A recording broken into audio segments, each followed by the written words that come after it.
দিল্লি নয়ডার ৭০টির বেশি স্কুলে বোমাতঙ্ক। হুমকি মেল পেতেই খালি করা হয় স্কুল চত্বর। মেলেনি অবশ্য সন্দেহজনক কিছু, কিন্তু ৭০টির বেশি স্কুলে বোমাতঙ্ক ঘিরে স্বাভাবিকভাবেই উদ্বেগ ছড়িয়েছে। কি পরিস্থিতি, কি আপডেট রয়েছে? রাজীব রয়েছেন আমাদের সঙ্গে। রাজীব, দেখো সব্যসাচী, আজকে সকাল থেকেই দিল্লির বিভিন্ন স্কুলে বোমাতঙ্ক ছড়িয়ে পড়ে।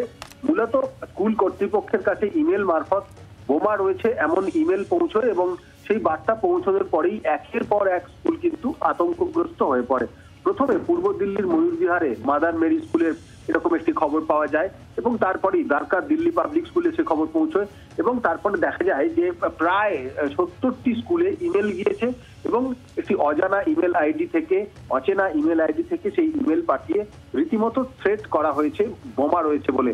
স্বাভাবিকভাবেই দিল্লিতে গরমের কারণে এখন সকাল স্কুল চলছে এবং সেই কারণেই যখন স্কুলে ছাত্রছাত্রীরা পৌঁছে গিয়েছিল তারপরে এই খবর পৌঁছতেই পুলিশে এবং দমকল বিভাগকে খবর দেওয়া হয়।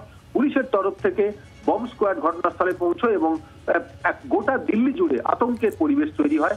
এই পুরো ঘটনায় কেন্দ্রীয় স্বরাষ্ট্র মন্ত্রক তারা দিল্লি পুলিশকে নির্দেশ দিয়েছে তদন্ত করার এবং এখনো পর্যন্ত কোথাও কোনো বোম উদ্ধার হয়নি, কিন্তু আতঙ্ক ছিল এবং স্বাভাবিকভাবেই স্কুল পড়ুয়ারা তাদের বাড়ি ফেরত যেতে বাধ্য হয় এবং একটি আতঙ্কের পরিবেশের জন্য কিন্তু চাঞ্চল্য ছড়িয়ে পড়ে গোটা দিল্লি। অনেক ধন্যবাদ রাজীব।